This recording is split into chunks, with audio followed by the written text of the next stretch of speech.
السلام علیکم دوستو، میرا نام ڈاکٹر اسد محمود ہے۔ دوستو، آپ کیا جانتے ہیں کہ یاجوج ماجوج کون ہیں اور اس وقت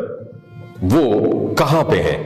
ناظرین، یقیناً آپ نے اکثر یاجوج ماجوج کا ذکر سن رکھا ہوگا، لیکن اکثر لوگ اس قوم کی اصل حقیقت سے بے خبر ہیں۔ زیادہ تر لوگ یہ نہیں جانتے کہ آخر یاجوج ماجوج کیا ہیں اور یہ کیسے حملہ آور ہوں گے۔ تو جہاں تک سوال یہ ہے کہ یاجوج ماجوج در حقیقت کون ہے، تو آپ کو بتاتے چلیں کہ یاجوج ماجوج ایک ایسی قوم کا نام ہے جس کا ذکر تمام الہامی کتابوں میں ملتا ہے کہ اس قوم کو حضرت ذوالقرنین علیہ السلام نے دیوار تعمیر کر کے اس دنیا کو دوسری جانب قید کر رکھا ہے، لیکن قیامت سے پہلے یاجوج ماجوج اس دیوار سے نکلنے میں کامیاب ہو جائیں گے، اور یہ قوم جہاں سے گزرے گی وہاں پر انسانی بستیوں کو تباہ و برباد کرتی ہوئی نکلے جائے گی، اور یہ پھر قوم حملہ کرتے کرتے ایک جھیل تک پہنچے گی جس کا ذکر کتابوں میں موجود ہے۔ بتایا جاتا ہے کہ یہ قوم اس جھیل کے پانی کو پی جائے گی، یہاں تک کہ اس کے پیچھے آنے والے یاجوج ماجوج کے گروہ کو پانی کا ایک قطرہ بھی نصیب نہیں ہوگا، اور ایسا محسوس ہوگا کہ جیسے یہاں پر کبھی کوئی جھیل تھی ہی نہیں۔ اس جھیل کا نام تبریا ہے اور یہ بحر تبری کے پاس موجود ہے۔ تبریا نامی یہ جھیل اسرائیل کے شہر تبریا میں واقع ہے، اور یہ اسرائیل میں سب سے بڑی میٹھے پانی کی جھیل ہے، جو کہ 21 کلومیٹر لمبی، 13 کلومیٹر چوڑی اور 43 میٹر گہری ہے۔ یہ وہ جھیل ہے جسے آج اسرائیل اپنے لیے معتبر سمجھ رہا ہے، اور یہی چیز یاجوج ماجوج کی منزل ہوگی جس کا ذکر قرآن مجید میں اللہ تعالیٰ نے 1400 سال پہلے ارشاد فرمایا تھا۔ پیارے دوستو، قصص القرآن نامی کتاب میں مصنف مولانا حافظ رحمان نے اس سوال کا انتہائی مفصل جواب دیا ہے کہ یاجوج ماجوج آخر کون ہے اور یہ کہاں رہتے ہیں۔ انہوں نے اپنی کتاب میں ذکر کیا ہے کہ قرآن پاک کی سورہ کاف میں اس قوم کا ذکر موجود ہے۔ ارشاد باری تعالیٰ ہے جس کا ترجمہ یہ ہے کہ یہاں تک کہ وہ پہاڑوں کے درمیان پہنچے تو انہیں ان پہاڑوں سے پہلے کچھ لوگ ملے جن کے بارے میں ایسا لگتا تھا کہ وہ کوئی بات نہیں سمجھتے۔ مفسرین نے لکھا ہے کہ حضرت ذوالقرنین علیہ السلام سفر کرتے کرتے وہاں پہنچے تھے، تو جو جگہ اس وقت آرمینیا اور آذربائیجان کے درمیان واقع ہے، وہاں پر دو پہاڑوں کے درمیان سے ایک قوم نکلی جو کھیتوں کو تباہ کر دیتی، مویشیوں کو بے دردی سے قتل کر دیتی اور بستی کے لوگوں کو اپنا غلام بنا کر لے جاتی تھی۔ چنانچہ وہاں کے لوگوں نے حضرت ذوالقرنین علیہ السلام سے ریکویسٹ کی کہ ہم آپ کو کچھ رقم جمع کر کے دیتے ہیں جس کے بدلے میں آپ ہمارے اور اس جنگلی قوم کے درمیان کوئی رکاوٹ کھڑی کر دیں۔ ناظرین گرامی، یہ قوم وہی یاجوج ماجوج کی قوم تھی۔ قرآن پاک میں اللہ تعالیٰ نے اس واقعے کا ذکر یوں فرمایا ہے کہ اے ذوالقرنین، یاجوج اور ماجوج اس زمین پر فساد کرنے والے لوگ ہیں، تو کیا آپ کو کچھ مال کی ہم پیشکش کر سکتے ہیں جس کے بدلے میں آپ ہمارے اور ان کے درمیان کوئی دیوار بنا دیں؟ اس پر ذوالقرنین علیہ السلام نے جواب دیا کہ اللہ نے مجھے جو اقتدار دیا ہے بے شک میرے لیے وہی کافی ہے، لہٰذا تم لوگ میری مدد کرو اور میں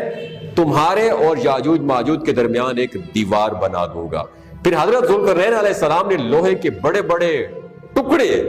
دونوں پہاڑوں کے درمیان کھڑے کر دیے اور لوگوں سے کہا کہ اس کو جلاؤ۔ جب وہ لال ہو گئے تو پھر ان پر پگھلا ہوا تانبا ڈالا گیا تاکہ لوہے کے یہ ٹکڑے آپس میں مضبوطی کے ساتھ جڑ جائیں اور چکناہٹ کی وجہ سے کوئی ان کے اوپر نہ چڑھ سکے۔ لہٰذا یہ دیوار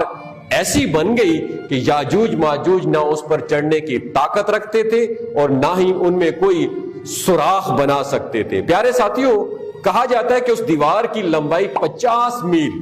اونچائی 290 فٹ اور اس کی چوڑائی 10 فٹ ہے۔ کئی محققین کے مطابق قرآن پاک کی گواہی سے ثابت ہوتا ہے کہ حضرت ذوالقرنین علیہ السلام نے پہاڑوں کے درمیان سفر کیا تھا، اور اسی پہاڑی سلسلے میں ایک جگہ بہت ہی بلند ترین پہاڑ ہے جن کے درمیان میں وہ واحد راستہ ہے جہاں سے آیا اور جایا جا سکتا ہے، لیکن یہ راستہ پوری طرح سے برف سے ڈھکا ہوا ہے جس کے اندر لوہا اور دھاتیں موجود ہیں۔ تاریخ کے مطابق یاجوج ماجوج حضرت نوح علیہ السلام کے ایک بیٹے یافس کی اولاد میں سے ہیں جو خانہ بدوش اور وحشی قبائل پر مشتمل تھے۔ ان کی تعداد بہت تیزی سے بڑھتی گئی اور یہ حضرت ذوالقرنین علیہ السلام کے زمانے تک مختلف قبائل، قوموں اور آبادیوں میں پھیل چکے تھے۔ کئی تاریخی روایات میں آتا ہے کہ تب سے اب تک یاجوج ماجوج اسی کوشش میں لگے ہوئے ہیں کہ وہ کسی طریقے سے اس دیوار کو گرا کر باقی دنیا سے جا ملیں۔ تب سے لے کر آج تک یہ روز دیوار کو توڑتے ہیں، اور جب ان کا سردار حکم دیتا ہے کہ باقی کا کام کل کریں گے تو وہ واپس اپنے گھروں کو لوٹ جاتے ہیں، لیکن اگلے دن دیوار پھر سے پہلے کی طرح اور پہلے سے زیادہ مضبوط ہو چکی ہوتی ہے۔ دوستوں، مفسرین کا کہنا ہے کہ اللہ کے حکم سے جب یاجوج ماجوج کے خروج کا وقت آن پہنچے گا تو وہ سارا دن دیوار میں سوراخ کریں گے، اور ہر روز کی طرح ان کا سردار شام کے وقت واپسی کا حکم دے دے گا اور کہے گا باقی کا کام کل کریں گے۔ انشاءاللہ تعالی اس سے پہلے آج تک اس نے کبھی یہ الفاظ نہیں استعمال کیے ہوں گے، یعنی وہ کبھی بھی زندگی میں انشاءاللہ تعالی نہیں کہے گا۔ ان الفاظ کی مدد سے اگلے دن جب اس دیوار کو ویسا ہی پائیں گے اگر وہ انشاءاللہ نہیں کہیں گے جیسا وہ چھوڑ کے گئے تھے۔ چنانچہ یہ لوگ انتہائی پرجوش ہو کر دیوار کو گرا دیں گے اور زمین پر پھیلتے جائیں گے۔ جب وہ انشاءاللہ کہیں گے تو وہ دیوار کو گرا دیں گے اور زمین پر پھیلتے جائیں گے، اور جہاں سے گزرتے جائیں گے وہاں پر تباہی پھیلاتے جائیں گے، اور مخلوق خدا کو اپنے شر اور فساد کا نشانہ بناتے جائیں گے۔ ان کا پہلا گروپ جب بھاگتا ہوا جھیل تبریہ سے گزرے گا تو صحیح مسلم کے مطابق وہ سارے کا سارا پانی پی جائیں گے، اور جب ان کا آخری گروہ وہاں پر پہنچے گا تو کہے گا کہ کیا کبھی یہاں پر پانی بھی ہوا کرتا تھا؟ جھیل تبریہ کے بارے میں بتایا جاتا ہے کہ یہ اسرائیل میں تازہ پانی کی سب سے بڑی جھیل ہے، اور اس کا ذکر تورات اور انجیل میں بھی کیا گیا۔ حضرت عیسیٰ علیہ السلام نے اپنی زندگی کے بڑا حصہ اس جھیل کے کنارے گزارا، اور یہیں سے قتل و غارت کرتے ہوئے یاجوج ماجوج بیت المقدس پہنچیں گے اور یہ اعلان کریں گے کہ زمین پر اب ہمارا قبضہ ہو چکا ہے، اور اب ہم آسمانوں پر قبضہ کریں گے، اور آسمانوں کی طرف یہ لوگ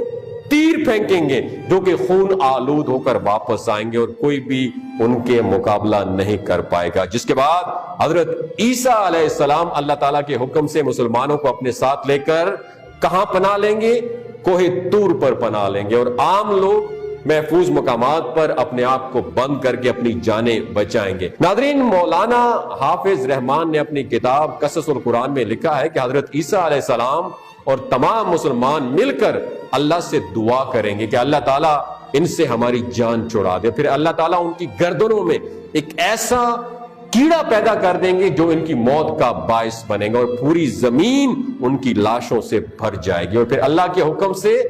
بارش برسے گی جو زمین کو ان تمام لاشوں سے پاک کر دے گی۔ یاجوج ماجوج کے نکلنے کا وقت ظہور مہدی علیہ السلام اور پھر خروج دجال کا وقت کے بعد ہوگا۔ چنانچہ ناظرین، یہ وہ وقت ہوگا جب حضرت عیسیٰ علیہ السلام نازل ہو کر اللہ کے حکم سے دجال کو قتل کر چکے ہوں گے۔ یاجوج ماجوج کے نکلنے کی ایک علامت تبریہ جھیل کے پانی کا تیزی سے کم ہونا بھی بیان کیا جاتا ہے، جس کا ذکر حدیث پاک میں بھی ملتا ہے۔ یہ وہ وقت ہوگا جب قیامت بالکل قریب ہوگی۔ تو پیارے دوستوں، واقعی ہی یاجوج ماجوج بھی اس حدیث پاک کی ایک دلیل ہے جس میں آپ صلی اللہ علیہ وآلہ وسلم نے اپنی امت کو قیامت کے نزدیک ظاہر ہونے والے بے شمار فتنوں سے آگاہ کیا ہے۔ یقیناً یہ قوم بھی ان تمام فتنوں میں سے ایک خطرناک فتنہ ثابت ہوگی۔ اللہ تعالیٰ سے دعا ہے کہ وہ ہم سب کو قیامت کے نزدیک آنے والے تمام فتنوں سے محفوظ رکھے اور ہمیں